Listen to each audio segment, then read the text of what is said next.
Oh, I can't get over how ugly it is. And then the double cut. Oh, no. It's so ugly. Jesus. Hey y'all, Patrick here. So, playing bass is really fun, super awesome. It's just really rewarding, especially when you work on something so many times and you finally get it down 100%. Mwah. But as much as you want a great playing and great sounding bass, you want a cool looking bass too, right? And over the decades, there have been so many shapes and models that when you look at them, you just say, yes, they're so classic, so iconic. But then there's something like this that I came across the other day, and it's just, oh, it's so ugly. As much as we want a great sounding and great feeling instrument, we want one that looks really good at the same time. And in my opinion, anything like this is just not gonna cut it. So there's a lot of really ugly basses out there, and I wanna look at 12 of them today. Now, I guess a little asterisk right here is where I want these to be production models, not just one-ofs where it's just something where it's, whoa, that's a little controversial, but just regular models that have come out throughout the years, even if for a very short run. But all these, I want to keep with more production models that there have been more than one or two of, pretty much. First up is the Music Vox Space Ranger. Oh, it looks like something that Gumby would play, and I'm pretty sure that if Gumby were alive, he would actually play this bass. Everything from the weird lower horn to the headstock to just, I don't know, nothing about this is appealing to me at all, and it's just, no. The Soviet Tanika. Wow, okay, cool, yes. I don't even know how you would describe the shape of this bass besides it looks like a rejected outline for a state from the United States of America. The Soviet Tanika, there's a lot of different USSR basses that were made just by completely random brands. No matter what, I think it was just one of those things where they sold them at Sears, they sold them at JCPenney's and stuff like that, where it's just one of those things where they are super cheap and not great basses. I know Eastwood also did a reissue of these too. I don't know why, because I don't see any appeal in this at all. I know this one's going to be controversial because this is a recent bass, and I know there's a lot of basses out there who have it. But the Music Man Bongo is disgusting looking. The Music Man Bongo is very ugly. I don't know what it is. It looks like a toilet seat. It looks like a weird, just Volkswagen Beetle hubcap. It looks like a surfboard that just never quite became a surfboard, but man, it's so ugly. I will say though, the single humbucker version, which I didn't even know existed, looks way better than the double humbucker version. They play really good actually. I got to play a bongo once and it was very surprised at how great it sounded and really how well and smooth it played. But it's so ugly. Jesus. The Alembic Series 1 or Series 2 or Series whatever, the tops look really nice. The actual wood and wood grain of them, beautiful. Everything else, I'm not about it at all.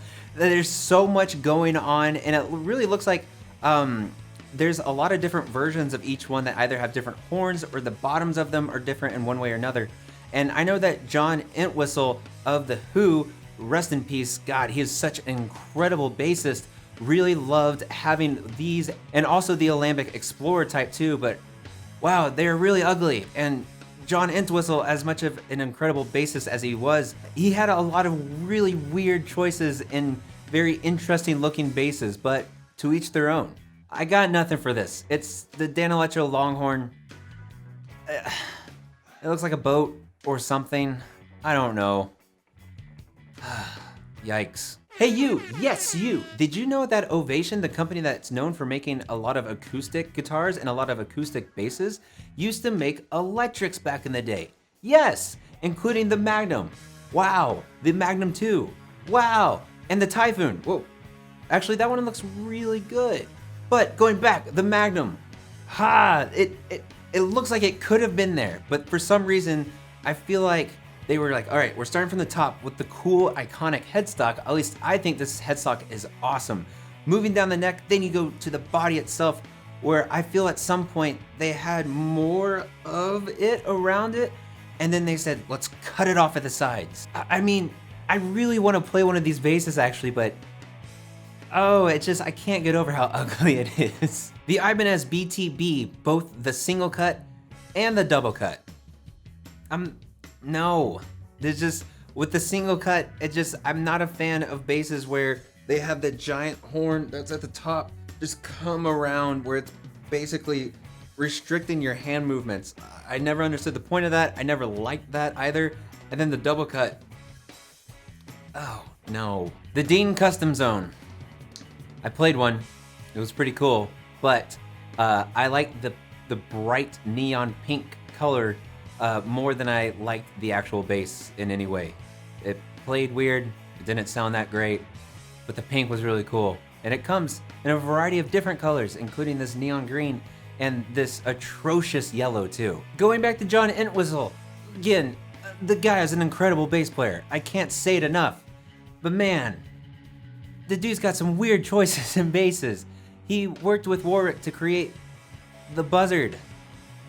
It does remind me of a buzzard. I will say that. It reminds me of any ugly, disgusting bird. It looks like something from the Dark Crystal, you know, the giant squawking hawk thing guys.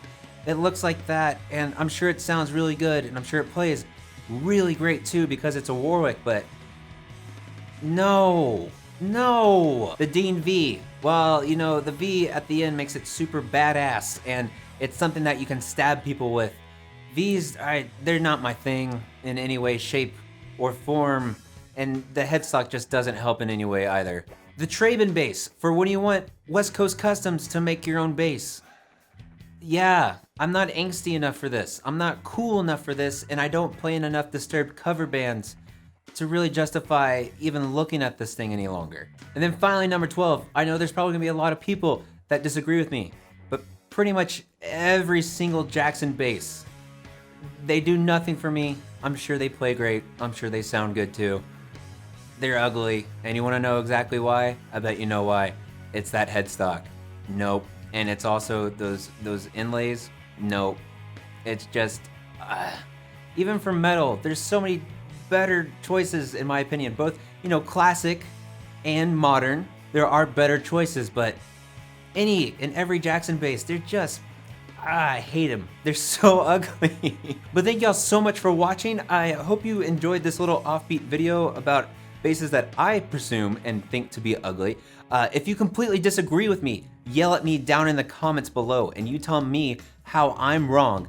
And also, tell me what the real ugly basses out there are. But thank y'all so much for watching as always. If you want to see more videos like this, if you actually want to see like a part 2 or part 3 of this, I can see what I can scrounge together. And we can even have like user comments too, where we can see which ones you hate the most, as much as I hate all these Jacksons over here. But oh, they're so ugly, I cannot stand it. But yeah, if you want to see more of these, let me know. If you like this video, go ahead and subscribe. And if you want to help support the channel and be like these incredible people right over here, head over to my Patreon page for things like early access to videos, gear giveaways, and more. But thank y'all so much for watching as always. Thanks for watching me look at these horrendous looking basses, and I'll see y'all next time.